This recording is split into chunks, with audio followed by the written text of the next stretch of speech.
পৃথিবী বড় স্বার্থপর, দুনিয়া বড় স্বার্থপর। দুনিয়া কাউরে জায়গা দেয় না, দুনিয়া কাউরে জায়গা দেয় না। এত মজবুত পাইলিং করে যেই বিল্ডিং বানাইলাম, দুনিয়া তারে থাকতে দেয় না। যা বেটা যা, যা তুই লাথি দিয়ে ভাই, যা কবরে যা, কবরে যা। দুনিয়া কাউরে থাকতে দেয়। দুনিয়া কত ক্ষমতাধরকে মাটির নিচে ফেলাই দিছে, দুনিয়া কত সম্পদ আলাকে মাটির নিচে ফেলে দিছে, দুনিয়া কত সুন্দরী নারীকে মাটির নিচে ফেলাই দিছে, মাটির সাথে রেজা রেজা করে ফেলছে। আজ আর চেহারা নাই, আজ আর রূপ নাই, আজ আর যৌবন নাই, আজ আর ক্ষমতা নাই। এমনও বাদশা ছিল পৃথিবীতে যার হাতের আঙ্গুলের ইশারায় মানুষের গর্দান উড়াইয়া দিত, যার হাতের ইশারায় উঠত মানুষ, বসত মানুষ। আজ বাদশারা নাই, আজ সম্পদওয়ালারা নাই, আজ মালওয়ালারা নাই। দুনিয়া কাউরে থাকতে দেয় না, কাউরে না দোস্ত, কাউরে দেয় না। দুনিয়া দাদারে আমার থাকতে দেয় নাই। আমার দাদারে আমি দেখছি, আজ আমার দাদা নাই। আমার নানারে আমি দেখছি, আমার নানা নাই। আমার দাদিরে আমি দেখছি, আমার দাদি নাই। আমার নানিরে আমি দেখছি, আমার নানি নাই। আমার বাবারে আমি দেখছি, 14 লক্ষ টাকা বাবার পেনশনের আমি সব ডাক্তারের পিছনে খরচ করে ফেলছি, বাড়ির ফসলের জমি বিক্রি করে ফেলছি।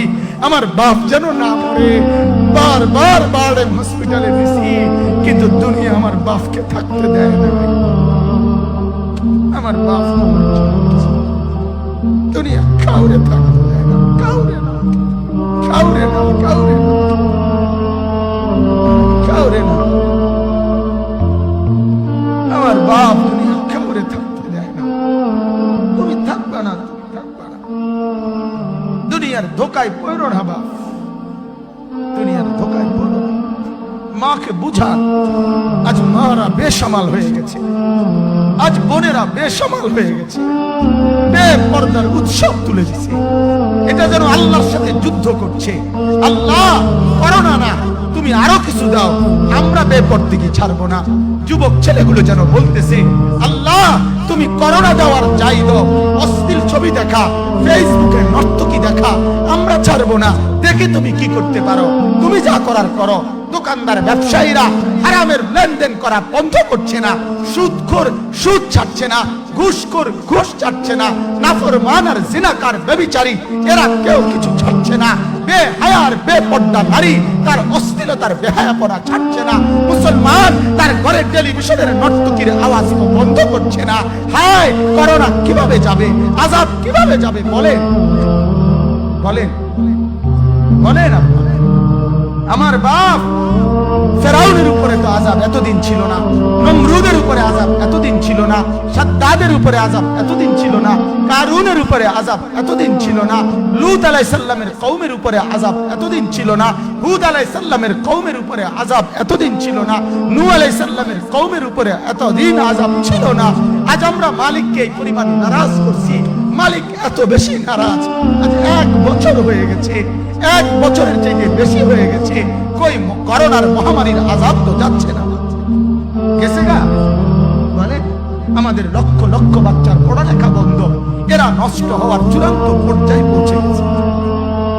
মোবাইল এদেরকে শেষ করে দিছে, লক্ষ লক্ষ ছেলে।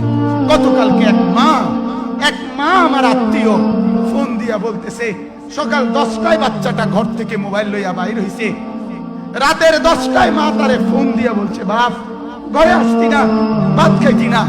বাচ্চা তারে বলতেছে, তোমার অসুবিধা কি, তোমার সমস্যা কি?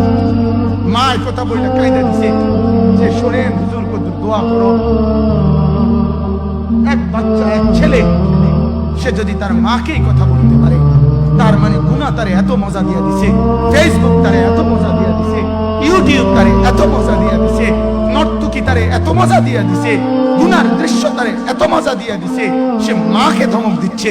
রাত 10টা বাজলে কি হইছে, রাতের 3টা পর্যন্ত দেখলে তোমার সমস্যা কি? আমার আখিরাত আমি নষ্ট করলে তোমার অসুবিধা কি? আমার জাহান্নাম আমি ঠিক করে নিলে তোমার সমস্যা কি? আল্লাহ আমাকে মাফ করুন।